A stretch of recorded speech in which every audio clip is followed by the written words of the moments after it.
All right, cool. All right. Good morning, comrades. You are listening to WHIVLP New Orleans 102.3. This is Good Morning Comrade. You can get more information at goodmorningcomrade.com. Today on the show, we have Brendan O'Connor. Brendan works with Strike Wave, and also he has a really great article in the Baffler called "When the Party's Over." What's going on, Brendan? Hey, how's it going? Thanks for having me. Yeah, thanks for joining. How you been doing, buddy? You been doing all right? We talked to you last time. Was with when you came on the old show we used to do with Connor and Diana, Union Thoughts. We talked a little bit about some stuff we were working on then. But how you been ever since then? Yeah, when was that? Was that early pandemic or when early was pandemic? that? Yeah, about a year ago. Yeah, there's been a lot. Things keep happening. The history keeps moving. And and a lot of what you covered here was yet to happen. We were little innocent-eyed babes before a lot of this stuff took place. Yeah. You wrote an article in Yes. the Baffler about essentially it kind of comes across as like one part like autopsy of the sort of Bernie Sanders campaign, one part like we're at a critical point. What do we do now as sort of a broad left and an organizationally minded left, and then also one part like kind of like wild things that are happening on the left, things like force the vote and stuff like that. I guess sort of like what were you trying to go for when you're trying to write this thing? What's the sort of angle that you're trying to take, and what are you trying to get across for the most part? Sure. Yeah. So as your question indicates, it's a pretty expansive piece, and in some ways, it is an attempt to process the failure of the Bernie Sanders campaign, which is really not just about the 2020 primary, but about the past 5 or 6 years, and and then also to incorporate and process in that everything that has followed in its wake, and this piece started as a conversation with my editor at the magazine about force the vote and trying to make sense of what is this like what is this thing that like yeah, like what's going on here. And the more that I thought about it, the more that I talked to people about it, the more clear it became to me that in order to understand like that this was a kind of symptomatic or a sort of epiphenomenal flare in a larger chaotic churn that has followed the end of the Bernie campaign. And so this essay is an attempt to chart like, all right, how does this fit into the larger social process that's going on, but then also what are some alternatives that we can think about that might stand in the place of something like force the vote. It becomes almost like when there isn't a sort of broad organization or a broad, I guess you could say, party, or just sort of almost a magnetic north for where everybody to be going in the same direction. When that doesn't exist, you sort of have some like wild mushroom ideas kind of popping up because there's no sort of like it's a chaotic sort of no orientation, like lack of orientation, I guess you could say. Yeah, I do think that is true, and I think that although maybe chaotic is not quite the right word, because I mean I not to criticize you for I of course also described it that way, but I do think that there is, as I tried to argue in the piece, these apparently chaotic uh, upswings are following a logic and are determined and shaped by the logic, where in the absence of mass organization, um, or as I sort of towards the end of the piece start describing as what could be a party, Mhm. we are in this moment where leadership is being claimed by people who are ultimately sort of media figures and kind of a new cohort of leftish or progressive-ish personalities that have built up brands and followings and audiences on YouTube, in the podcasting sphere, in the streaming sphere. And that's not to say that like that's a bad thing to do necessarily. I as a freelance journalist, Well, thank God. Thank God. like I'm a freelance writer. Like I do need to do things. Like Mhm. I am also captured by certain market logics, but I also wouldn't necessarily claim political leadership over over a movement. But also, but I think the other thing that I tried to get at in the piece is that that there are that this is the value then of being part of an organization, being kind of tied to a movement where not only might there be not only might there be discipline, but at least you just are kind of existing in the ferment and being and aware of sort of the organizational questions and conversations that are happening on the left, and don't just come up with cockamamie ideas that sound good, but that have no grounding in the materiality of struggle. Yeah, and Which and I and think so here's happens. like you wrote in the article, in the absence of a campaign, movement, or organization, even alternative media is subject to the logic and incentives of the market in which it operates and performs on which it exists. Now that obviously alternative media is mutating, giving birth to a degraded populist pseudo movements like Force the Vote, which sought to agitate the Bernie Sanders supporting masses around deeply obscure procedural tactic that advocates claims that would expose the Democratic Party's hypocrisy. And nobody cares about hypocrisy. Nobody actually cares about hypocrisy, and everybody knows that the Democrats are hypocrites, right? But it's sort of like drawing this line in the sand, essentially for the left to fight itself in a lot of ways, because there is no even like system or nothing to sort of just cohere everything together. Yeah, right. And I think that as I was doing the reporting and the research and the reading that went into this piece, like I said, it developed initially out of a conversation about Force to Vote and trying to figure out like what the heck is going on here. But ultimately, I realized that really the driving question that I was grappling with is, and this is why it really became about a reflection on the Bernie campaign, is when so many people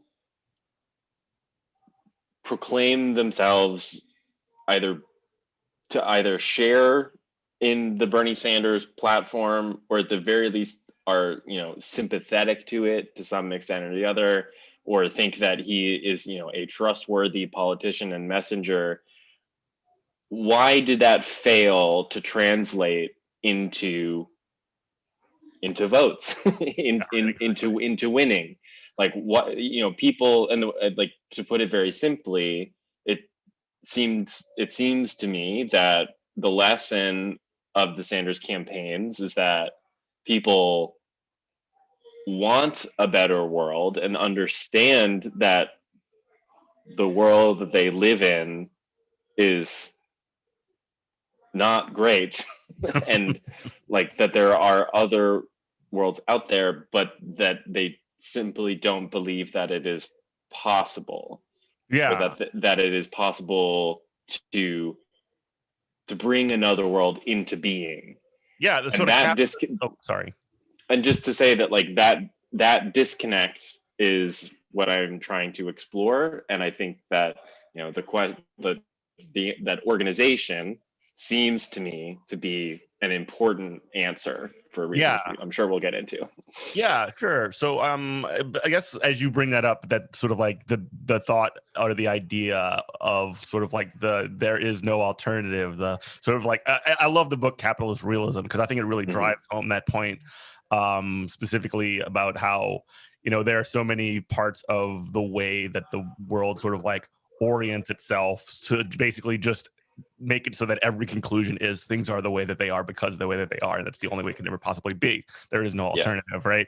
And right. So I guess talk about the organization side of it then, in terms of like building that alternative because it's not going to happen by itself.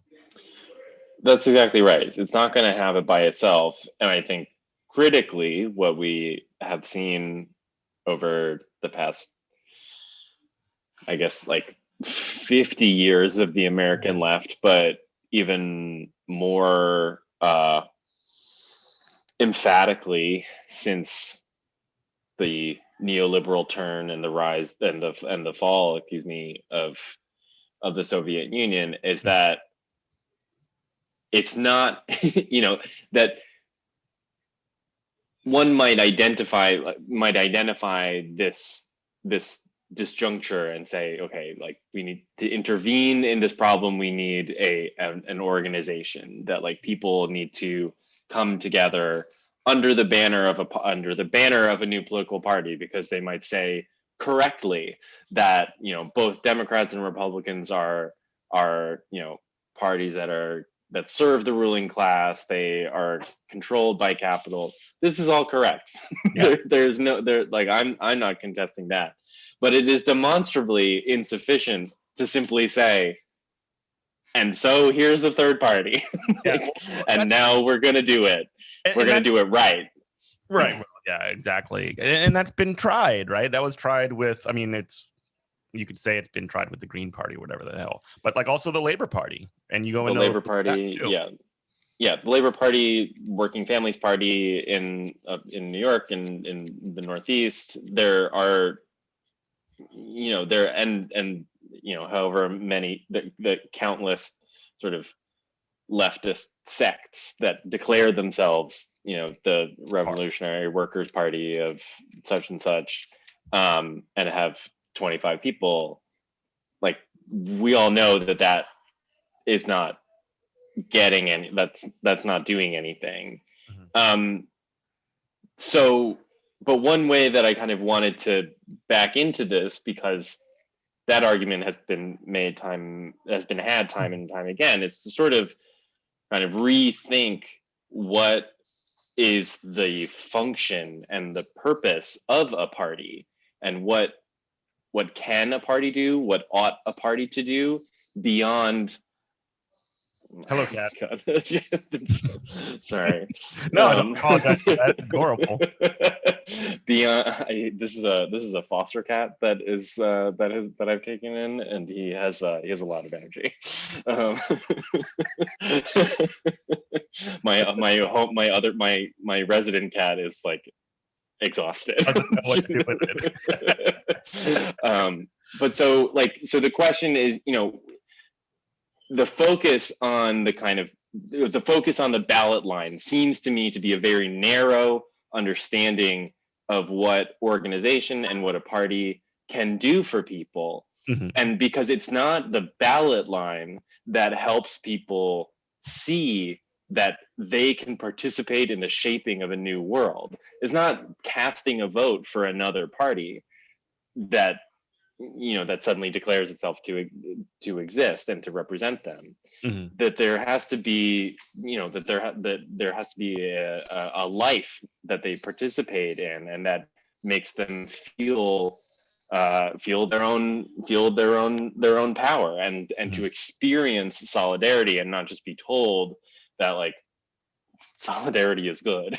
Right, right, But right. Or yeah, even worse, like have solidarity be used as a cudgel for like yes, saying, well, what you're not doing is showing solidarity by not showing like supporting force the vote or whatever. Like you don't exactly, like using that as a litmus test is right. sort of like also one of these ways that we find ourselves, fighting, amongst the left, as opposed to fighting, the real enemy, which is the capitalist structures that exist. Let me That's just exactly pause real right. quick for station ID. You're listening to WHIVLP New Orleans 102.3. This is Good Morning Comrade. We have Brendan O'Connor on the show today. We're talking about his article, When the Party's Over, from, you can find that in the Baffler, and I will have the link in the description for the podcast version of this show. So in terms of building that organization, we were getting into that a little bit. And you mentioned DSA a little bit in here as well. How do you think DSA fits into that picture, I suppose? Yeah, that's a big question. It's a big question, and to a certain extent, I would say, yeah, it's hard to know exactly. / I'm like not smart enough to know. Right. Like, but I guess what I will say is that an organization like the Democratic Socialists of America, for all of its, I don't even say faults, but flaws, and for all of its kind of uneven development and political maturity, is the only mass socialist organization in this country right now, and it is the largest mass socialist organization in the United States in generations. And so if the germ or the seed of a new party form exists anywhere, it seems to me that the odds are good that it is in the largest mass socialist organization to exist in the United States in generations. Right. And I think that it is also, something like DSA is an organization like DSA is unique for its national presence and the sort of breadth of organizing activity that its members are undertaking under the same banner everywhere. Yeah. There are plenty of excellent organizations all over the country that are doing important good work. But I don't think that any can claim to have the width and the depth that DSA does. And I think that offers a kind of dynamism that seems important in terms of kind of cohering a new kind of organization to fight back against the siloing and the specialization that comes to define like the NGO and nonprofit world, where people can be doing good, important work, but it is, it's issue based, it's very focused, and this kind of hamstrings a lot of the work that maybe on a personnel level people know needs to happen, but just at the level of the organization, it's not possible. Yeah. And sort of a priority becomes building the capacity of that organization, and how that's going to happen and how it has happened throughout DSA has been, I mean, it's been really interesting because I joined DSA probably in about 2016. And like watching as sort of like this tension that like permanently seems to exist between the national organization as a, it's good. It's great that we have a national organization, but like all of these locals almost have like completely different ideas of like how they're going to push forward, and sometimes they'll take ideas from other places and then they'll kind of move things forward, and then things will get popular. It's like almost watching like evolution happen in a fast in fast motion. You know what I mean? Mm-hmm. Yeah, I mean, I do think that like spirit of experimentation is really critical. That the spirit of experimentation and the kind of looseness of the organization has allowed for a lot of its growth, and makes it attractive to people who are, who've been on the left for a long time, who are super politically developed and have like a very, are, like, identify themselves in particular historical traditions. And it also allows for it to be a space where people who are totally new and don't know anything about the history of the left or the labor movement to come in and kind of like and learn by doing. And so I think that's really good. But I do also, you talked about the tension, and I do think there is a tension. I don't think it's like a fatal contradiction or anything, but I think it's very much a reconcilable tension.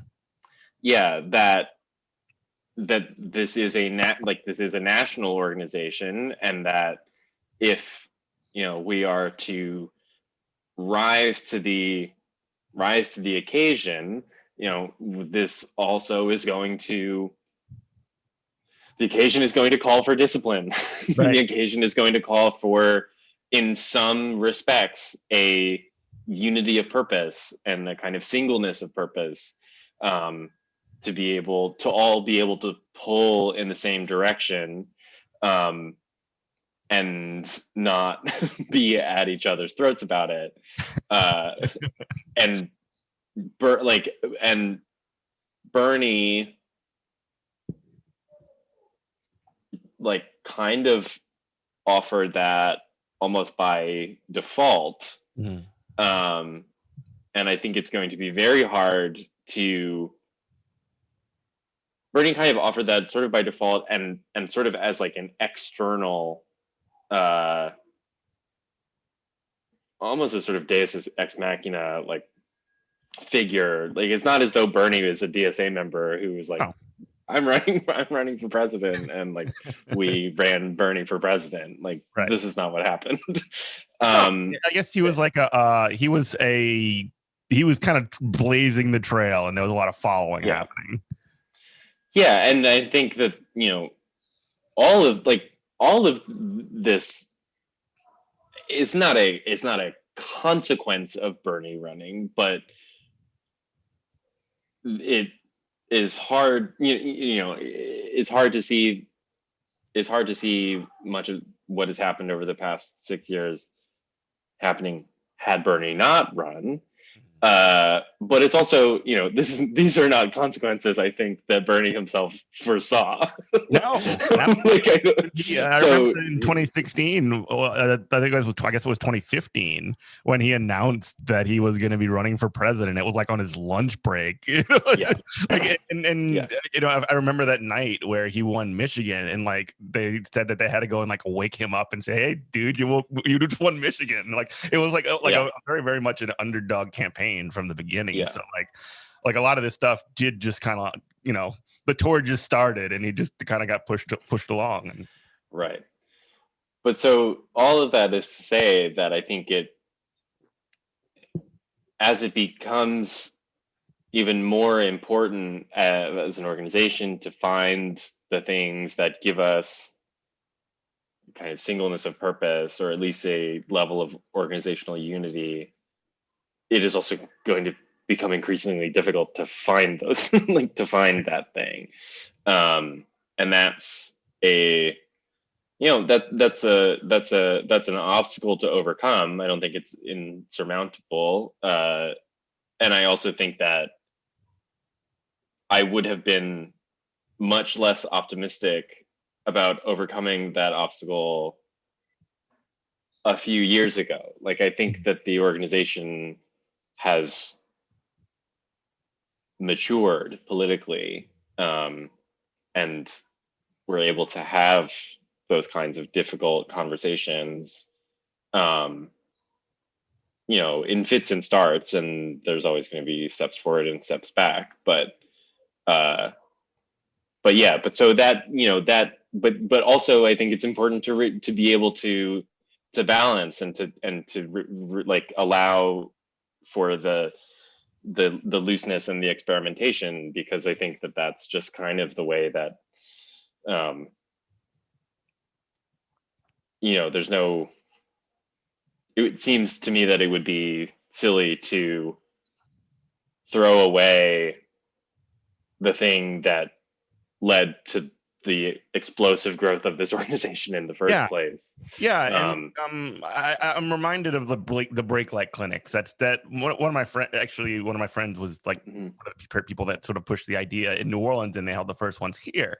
And there's certainly some, I guess I don't agree with him necessarily, but there's like sort of critiques of doing that kind of mutual aid or anything like that. But the one thing that you cannot question about it is that it built the capacity of the organization. It became wildly popular throughout it, and people joined in New Orleans, and I'm sure in many other places because of things like that. Mhm. I think it's a good thing. Yeah, for sure. Yeah, I think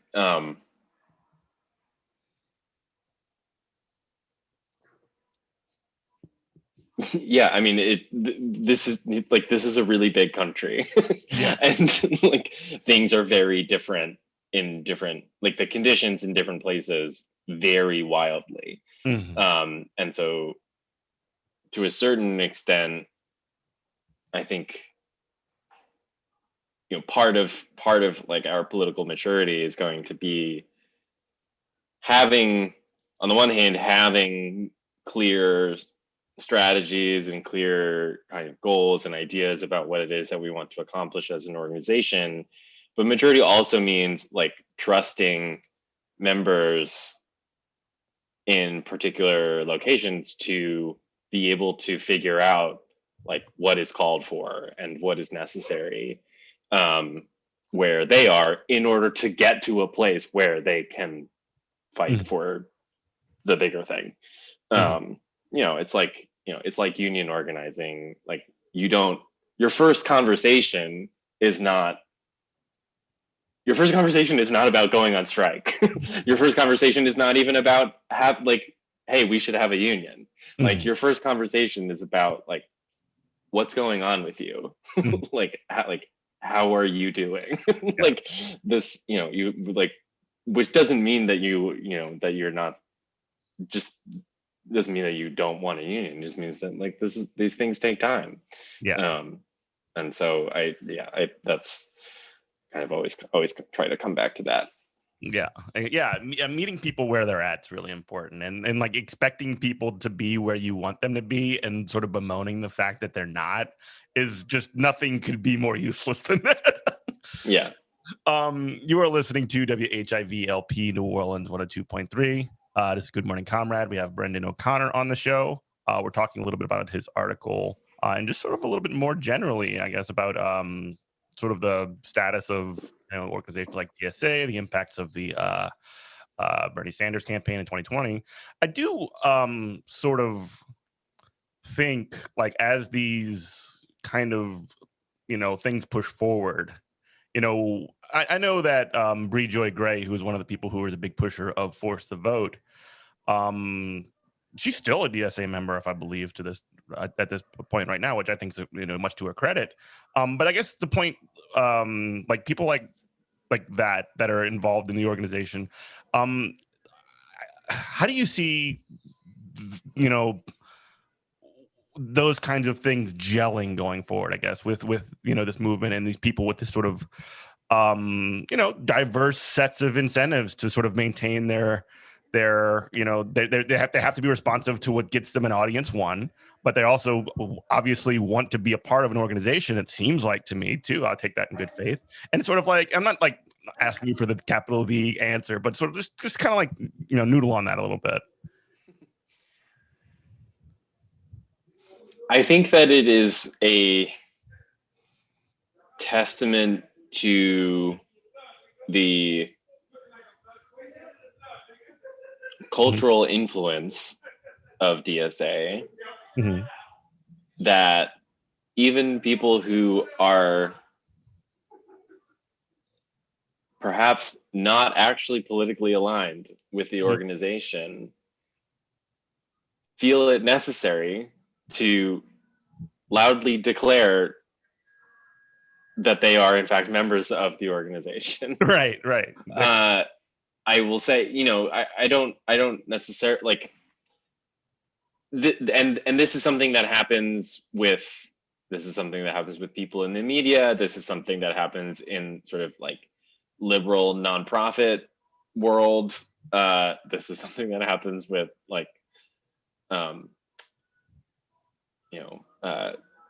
supporters of other progressive presidential candidates who we don't need to name.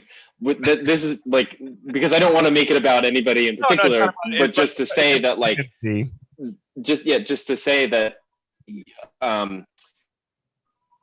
someone declaring themselves or protecting the fact a member of DSA, I don't think that necessarily like that, like, I guess what I'm saying is that like that doesn't really mean a whole lot at this point. Almost anybody can be a member of DSA. The threshold is very low. You can even get like any kind of dues waived. You just sign a paper on the air. Which again is part of what has led to its growth, but then also creates some comes with its own pitfalls. But so then the question is really, are you a member of DSA, or are you someone who is like participating in the political life of the organization? Are you someone who is signing up for shifts on to do brake light repair, to knock doors for a city council candidate? Are you are you showing up to meetings and voting on stuff in that come before the chapter? Are you kind of aware of what the conversations are?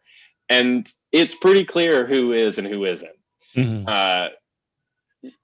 It's a big organization, but it's not that big. Yeah. And in terms of active membership, probably I would be surprised if that was like 10% of the entire organization are active members. I'd be shocked. Yeah. And so I think that that's kind of how to think about that and what to do about that sort of bifurcation or stratification, sort of its own conversation. But I guess that is just to say that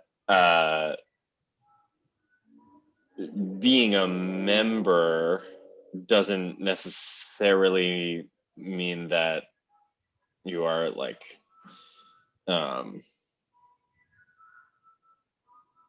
literally the minimum. Yeah, right. It's literally like that's good. Like good. You should be a member, but that's kind of not. It's like necessary but not sufficient. And I think that I think that this tension and the tension between people like Bree or other sort of like high profile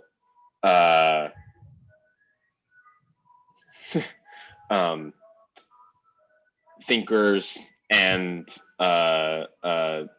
media commentators, media figures.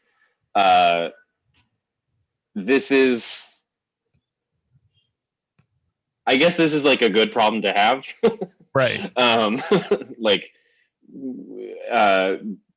But I don't really know that an answer has become clear to me yet about how to sort of resolve this tension, because I also don't really, I don't think that all like left media should be brought under the discipline of like the DSA steering committee. No, like, that would be a nightmare. Yeah, that would be like, I'm not that hardcore.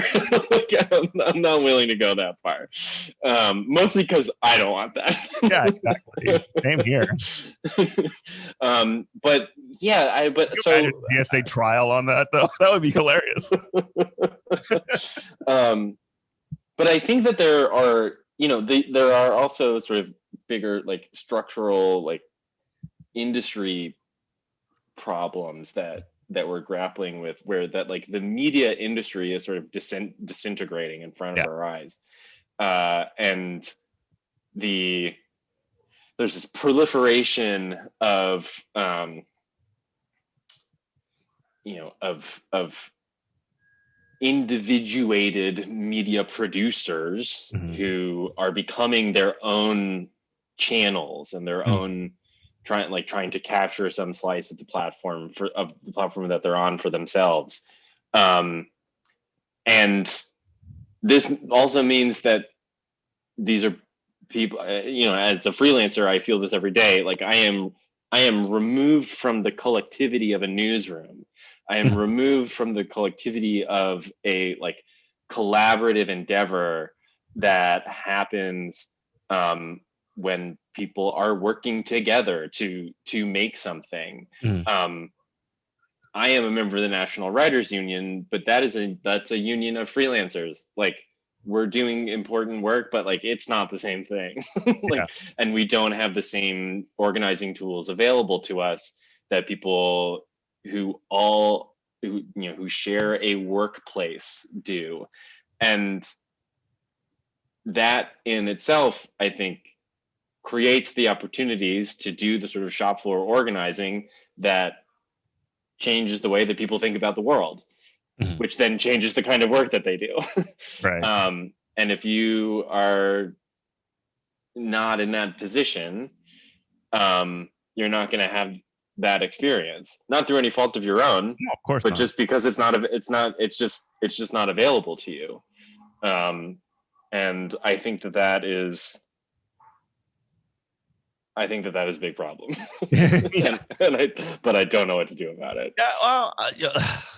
Well, the good thing is that this is something that you don't have to solve alone. However, like the Yeah. idea. So, and you mentioned sort of this is one of the things that I think about a lot. And I don't mean to like change the subject too dramatically, but it's sort of like a tangential.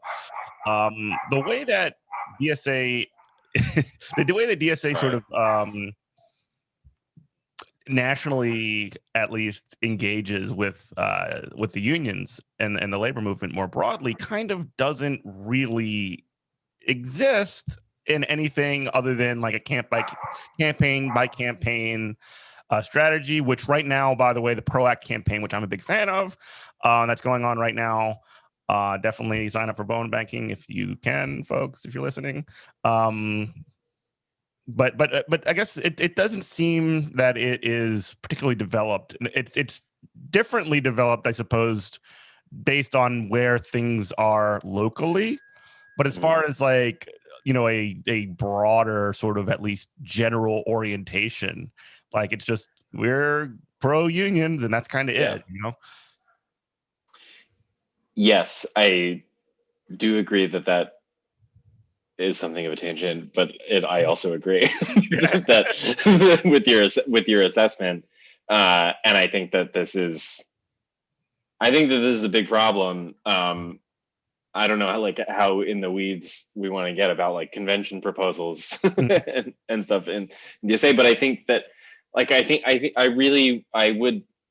had some conversations with people about what it would look like to have a something like a DSA labor convention, Mhm. in an off year from the national convention, where we could actually, as an organization, flesh out like what our analysis is. Because you're right, it feels pretty haphazard. It's pretty contingent on. Uh, I think it's very contingent on like a lot of like personal relationships in different places. It doesn't feel like it doesn't really feel that there is a cohesive organizational strategy. Uh, Which, I by the mean, way, I we don't mean to even like make it like I don't mean to say like, oh well, this is the Democratic Socialist Labor Commission's fault or wherever the people that currently have no, no, no. it's a national organizational problem. Yeah, That's not an easy one to untangle. Just to no, kind of get that part aside before I I don't want anybody thinking like you're doing a terrible job. No, that's not what I'm trying to say here. no. And I, I think that I would hope that any DSA labor activist, kind of irrespective of their ideas about how DSA ought to engage with the labor movement and how DSA members ought to engage with unions, like would probably agree that there is an organizational deficit in Yeah. terms of like the average member's kind of understanding and engagement with organized labor, Mm-hmm. and that as an organization our perspective and our policies are not as developed Mm-hmm. as they need to be, um and yeah, and again, and you're right, like that's not it's not anybody's fault. That's because American labor has been crushed Yeah, it's like been over 60 methodically years, destroyed right? over multiple generations. uh Dismantled. yeah, but like, and this like but this is an important part, I think, of reconstituting, not just reconstituting the left, but reconstituting the left as cohered in the body of a mass organization that takes a party form, Mhm. um, that is this is this is one of the things that we need to hammer out, um, and kind of come to a collective understanding, of. And I think that that's I think that's possible. I don't really think that that's going to happen. I don't think it's going to happen anytime soon. No, Um, it's going to be an ongoing, long time yeah, process to make that yeah, even get the ball rolling on that. I think yeah, partially because there is a lot of sort of disagreement in what that approach should be, which is a little bit unfortunate as well. Um. Anyway, sorry, I didn't mean to like draw us like that far astray, but I think that that's like a really like key kind of component of sort of building, especially a socialist organization, and yeah. sort of like an orientation to labor, something more than sort of general is important. But I don't know. You talk a little bit about the a party surrogate model and the versus the sort of the ballot line sort of thing as well. Can you sort of like kind of hit on that a little bit? Yeah. So so I think, I mean in DS I don't, I guess I don't delve too deeply Mm-mm. into the debates over like what is DSA's relationship to the Democratic Party, how do we think about, Hold on, I the lost you for a minute. I lost your connection for a minute there, oh, but sorry, yeah, am I you're back. back? You're back. Okay, Sorry.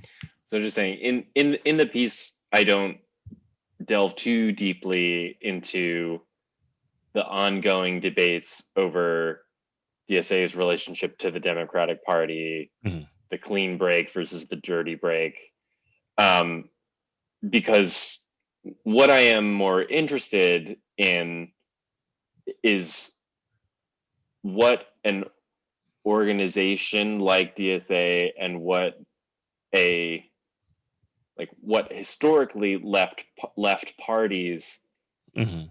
kind of bring to people's lives, um, the kinds of like affective experience that being a party member, that participating in the life of a political organization like a socialist party, uh, what what that what that does for people, Mhm. um, because this again relates to the question of the gap between people, wanting a better world, but not believing that one is possible.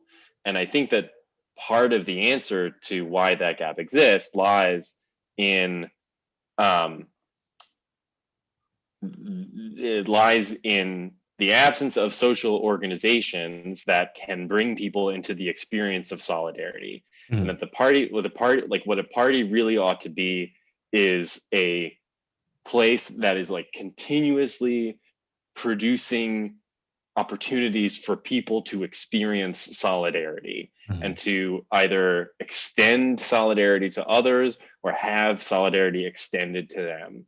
And that when that happens at kind of the micro level, that is what expands people's imagination, people's consciousness. It is what makes them believe that not only are better things possible, but they are worth fighting for. Because that's like really the third, like that's the third, it's one thing to believe in better things, another thing to believe that they're possible, and then to actually be willing to like sacrifice for them and to like take the step of like risking something. Is that's a whole that's like we're not even there yet. That's a whole other thing. But so it is become, and I don't, and like I'm not like, I guess like I also want to be clear, like this is something that I am kind of like discovering for myself. Like I'm not like a party guy. Like I'm not like an evangelist for like for third parties. Sure. Per se. Yeah. But like the experiences of the past 4 or 5 years for me have kind of it has crystallized that, right, like that the absence of such an organization is like an existential threat, and thus it is our kind of historic responsibility to build something that can do that, like whether it's a party or not. Like it kind of doesn't matter, like I kind of don't really care like what it's called. But like that's the thing that when like you like towards the end of the essay, like I sort of pull on Rosa Luxemburg and Asada Shakur and Vivian Gornick and Jody Dean, and these theorists and historians are kind of looking through the way that people experience being part of a party, and this is kind of like a thread that you can see, and it seems to me that it's worth pulling on that thread. Well, like what does that mean? And like whether you call it a party, just like us, like I guess to be a little bit sort of kind of just a center of gravity, something. Something that's gonna that people can sort of turn to say, that's sort of, I mean, not even necessarily an orthodoxy, but that's sort of a tendency or a group of tendencies or a, official ongoing something that you can essentially like, where to go if you're going to go, participate in this. You do write in the article, it's exhausting to be an individual all the time. As a fellow DSL member put it to me years ago, after a long day of knocking doors for a city council candidate in Bay Ridge, I just want to be a party member, bro. Which is like really interesting too. Like I think it speaks to a specific thing of like, I mean, we live in, this society that does everything it can to put every individual person on an island and just isolate them entirely and completely. And being a part of something, be it a union, be it an organization, be it whatever.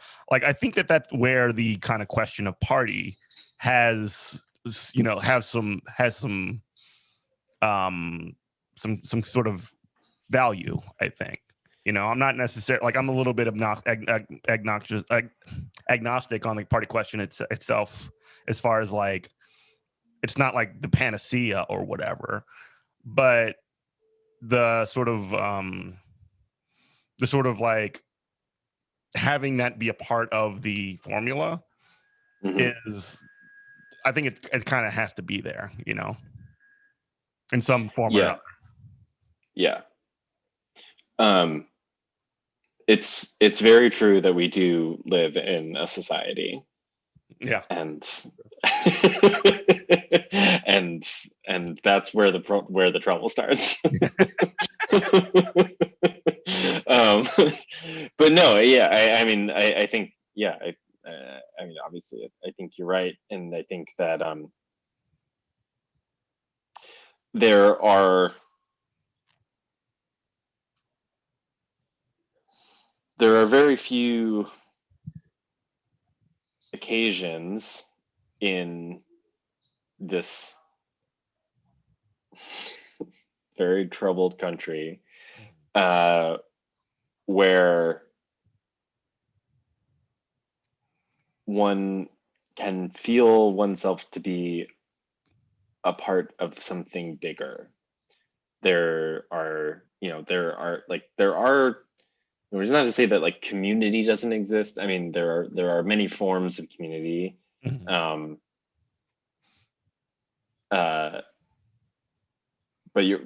I think you're right that the way that this world has been built, it strives to tear those communities down, except for the ones that are like useful to its purposes. And I think that this seems to me to be part of the value of some future party, or of just simply of an organization like DSA, or like you said, this experience can also be found in unions. It can be found in many different places. But like, part of the value of an organization like DSA, I think, can be that it's like you get it in like concentrated doses. And like it is sort of like, it's sort of the point to me. Like, I have, like, just to speak for myself, I hate canvassing. Like, I hate canvassing. It makes me so uncomfortable. It is the worst. But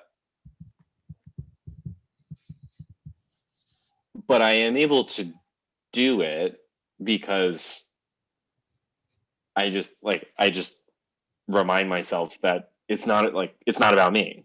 And this is a small, like a couple hours of my time that I can contribute to something bigger than myself. And I do it, and it's uncomfortable, and afterwards I feel great. Like, even if it's not a particularly successful canvassing shift. And yeah, so that is to say that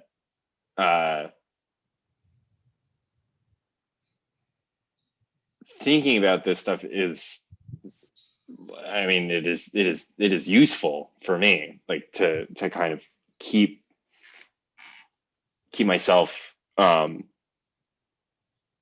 accountable to the organization and to the movement, simply by remembering that, like, I am a part of an organization and a movement, and like, I'm not, just because, like, I might be uncomfortable, but this is what is necessary. This is what needs to get done in order to hopefully get this candidate elected, or get the PRO Act passed, or whatever it is.